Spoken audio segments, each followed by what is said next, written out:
Mais celui qui boira de l'eau que je lui donnerai n'aura jamais soif, et l'eau que je lui donnerai deviendra en lui une source d'eau qui jaillira jusque dans la vie éternelle. Jean 4, 14. Dans le verset 13, la vie naturelle est illustrée par l'eau du puits qui ne peut continuellement apaiser notre soif. Elle image bien cette vie qui ne saurait répondre aux aspirations profondes de l'âme humaine. Le Seigneur dit que la vie qu'il donnera deviendra en nous une source d'eau qui jaillira jusque dans la vie éternelle. Tout fleuve prend sa source sur une montagne. Son débit est conditionné par la hauteur de la source, du degré de sa pente, de la profondeur et de la largeur de son lit. Cette déclaration enferme en arrière-plan l'intuition divine.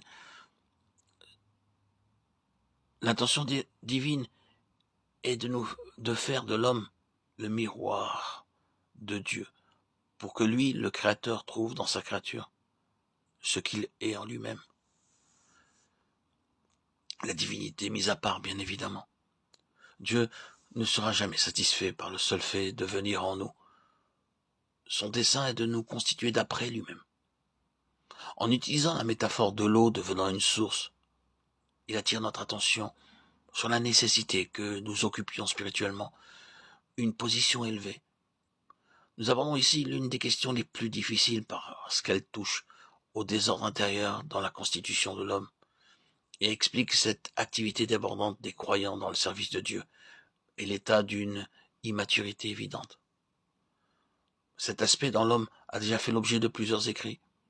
Il concerne l'âme et l'esprit, et leur différence ne peut être faite avant que leur division ne soit opérée. Hébreux 4, 12. Et notre union avec Christ, ressuscité, réalisée expérimentalement, Éphésiens 2, 6. Cette division ne s'obtient et ne s'accomplit pas par l'étude, mais en reconnaissant les droits absolus de Dieu en nous et sur nous.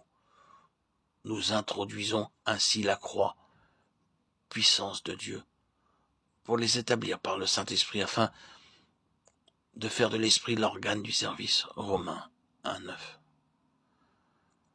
La pensée de Dieu n'a jamais été un homme en tant qu'individu, mais une famille, un ensemble semblable à lui.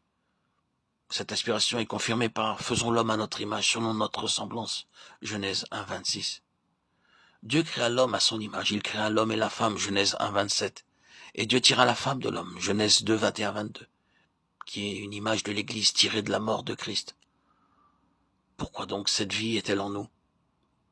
Parce que l'intention de Dieu a toujours été que sa vie soit celle de sa créature, et ceci est évident, puisqu'il voulait que l'homme soit à sa ressemblance. Paul rappelle cette intention. Quand Christ, votre vie, paraîtra, alors vous paraîtrez aussi avec lui dans la gloire. Colossiens 3, 4. Depuis l'ascension, l'Église est en Christ, ressuscitée et exaltée, assise en lui dans les lieux célestes, et depuis la vie a été transférée au ciel. Votre vie est cachée avec Christ en Dieu. Colossiens 3, 3. Selon Matthieu 11, 27, nous ne pouvons connaître Dieu qu'en Christ par révélation. Personne non plus ne connaît le Père si ce n'est le Fils et celui à qui le Fils veut le révéler. Et selon Jean 1, 18, nous ne pouvons voir Dieu qu'en Christ. Dieu, le Fils unique qui est dans le sein du Père, est celui qui l'a fait connaître.